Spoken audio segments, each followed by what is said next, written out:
Don't get your hopes up on a Jalen Ramsey reunion with the Rams. The Lakers have allegedly spoken with 3 teams about a starting center, and somebody made the mistake of amplifying Lavar Ball again. Good morning.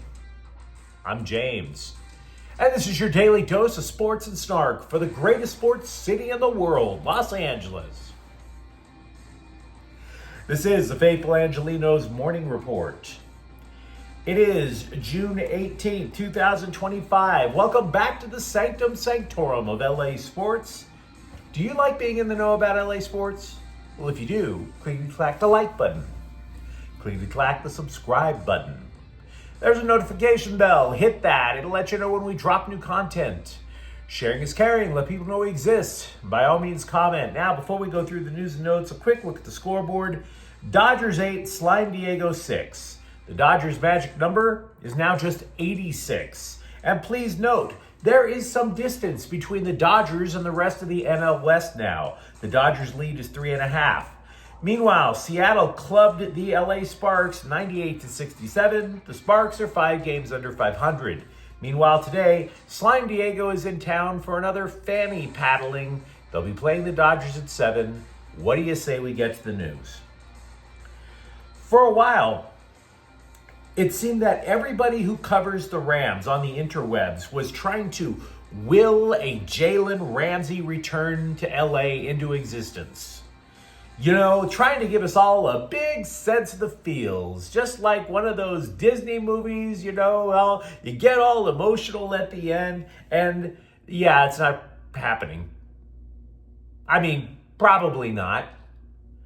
I admit, I thought it was a possibility, right? If the Rams were that cliched one player away, you could easily make the argument that Ramsey is that one player. After all, they have problems in the defensive backfield. You know it, I know it, we all know it. But Sean McVay was asked about it during mandatory minicamp, and he gave a long-winded answer that can easily be simplified. It's the money. It's the money. It's always going to be the money. It's a salary cap thing. It's the money. Ramsey is scheduled to make about $25 million this year alone.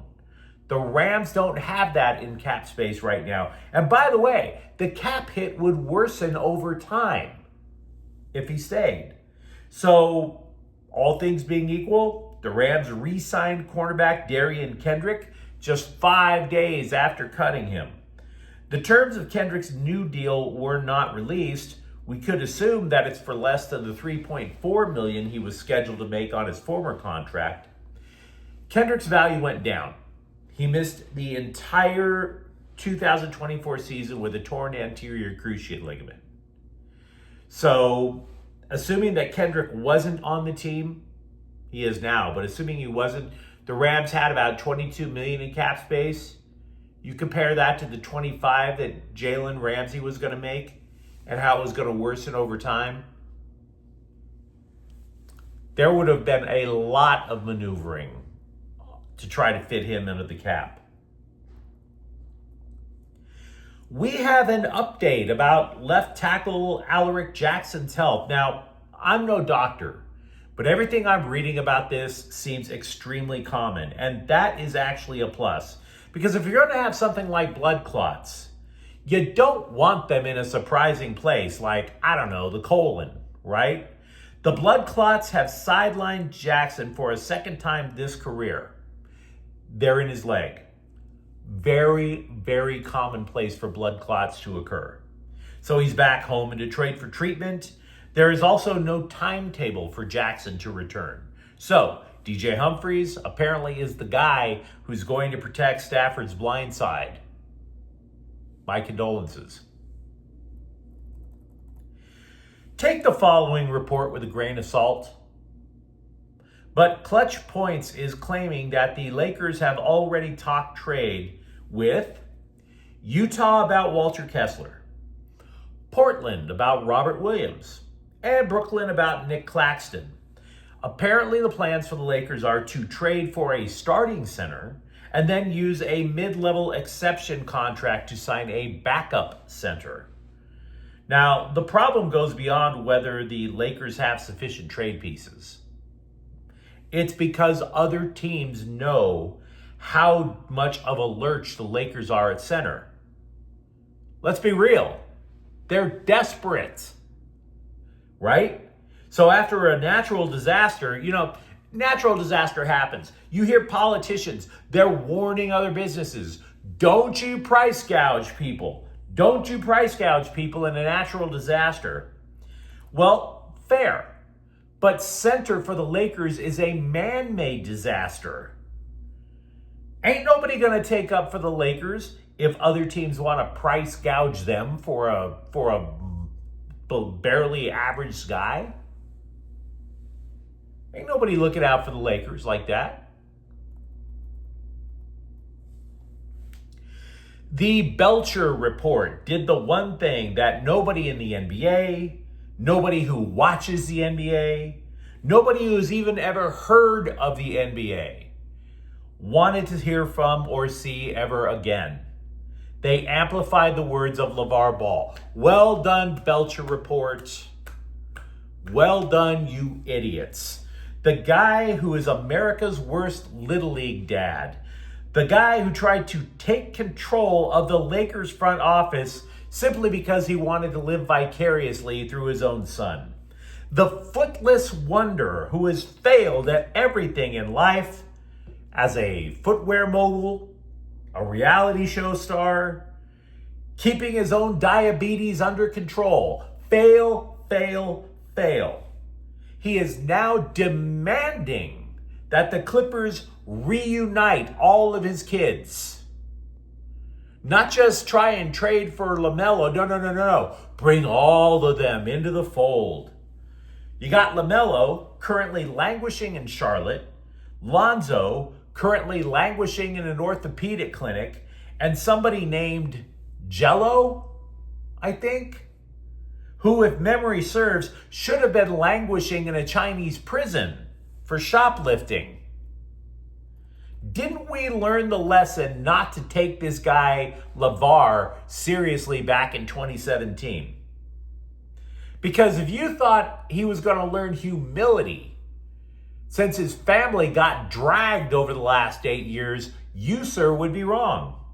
The dude is now losing body parts, and he's still talking crap like the Black Knight in Monty Python and the Holy Grail. I remember back in 2017, you remember people were actually taking up for that blowhard. Oh, he says all these things, but he's still a good father. Maybe we ought to re-examine that. Yet LaVar Ball spoke to Clippers owner Steve Ballmer as if they were colleagues, titans in the business world, both of them. Steve Ballmer, Microsoft, Lavar Ball, big baller brand. Yep, equals in high finance. Lavar Ball, quit playing. Let's go get this championship. Dude, what you need to get is proper exercise and regular insulin shots, my dude. Let your kids finally live their own lives. And you try to keep whatever's left of your body intact. Maybe not having more parts amputated would be a plus. We have spoken at great length about how adding Nico Iamaleava is the dopamine hit that UCLA football has lacked for years. How the Bruins, of all programs, might now have the best quarterback in the Big Ten. Now, it comes with significant risk, but he might be the best. What we haven't done is talk about how much UCLA's losses will impact or leave a bruise. CBSSports.com, we've already established this is a website that never breaks sports news. They only create lists. They think that 2 players that UCLA lost will impact the college football playoff race for their new teams. Now, I agree with the most impactful loss. I think receiver J. Michael Sturdivant could be all that Florida needs to qualify for the playoffs. I have no idea why the guy totally disappeared at UCLA. I wish I could tell you. That guy was destroying everything in his wake, and he was playing with a slop school up at Cal. Then he goes to UCLA. Poof. Chris Angel couldn't make anything disappear that quickly. But the other guy that the Bruins lost, I don't put nearly as much stock in. Former Bruin Joey Aguilar, who left for Tennessee. He never took a snap in a game for UCLA. I am a Leva, I believe is an upgrade. And that's not that I'm saying Aguilar sucks. That's not where I'm going. But 14 interceptions last year suggests maybe he does. I just don't see him as much of a factor in the playoff race, even if he has a career season. Because Tennessee right now is ranked 20th. They are way on the outside looking in to try to get into the CFP.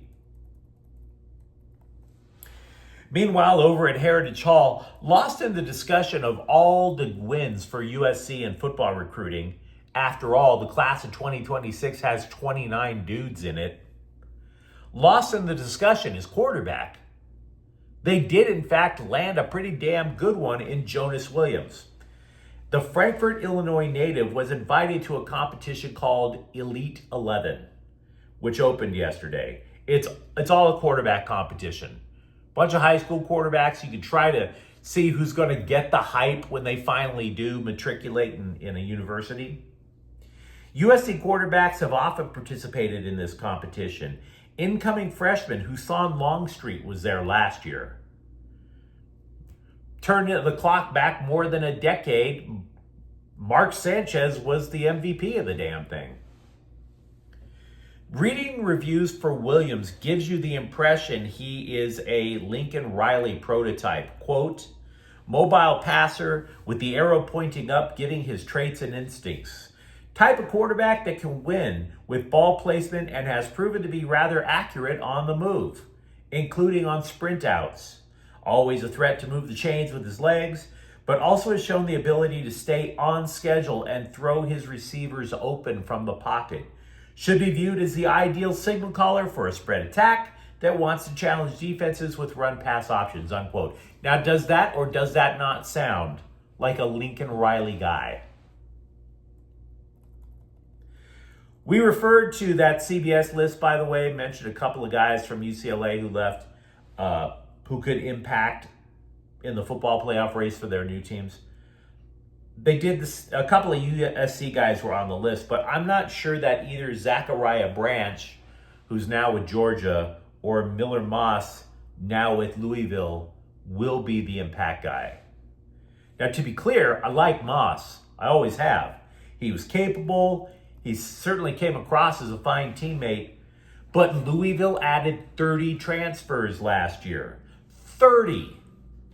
Do you really expect a team that's ranked 23rd and has all these new players, do you really think that that's going to acclimate and gel all that quickly? Because I don't. As for Branch, I don't even know if the guy's willing to put in the work. USC last season had so many receivers and absolutely none of them broke out. None of them. Branch was to USC's offense what Bear Alexander was to USC's defense. The only difference is Alexander made his quitting publicly. Branch quiet quit on USC last year. While the Sparks, they continue to circle the drain of egomania into the toilet of self-indulgence, at least that can lead to opportunities for women to join a WNBA team. The Sparks signed Grace Berger for the rest of the year. The former WNBA lottery pick, though, went 0 for 4 Monday. But hell, at least you have a job. Meanwhile, Odyssey Sims missed Monday's game for personal reasons. Hard to believe somebody with a name like Odyssey would have trouble keeping their personal thing together.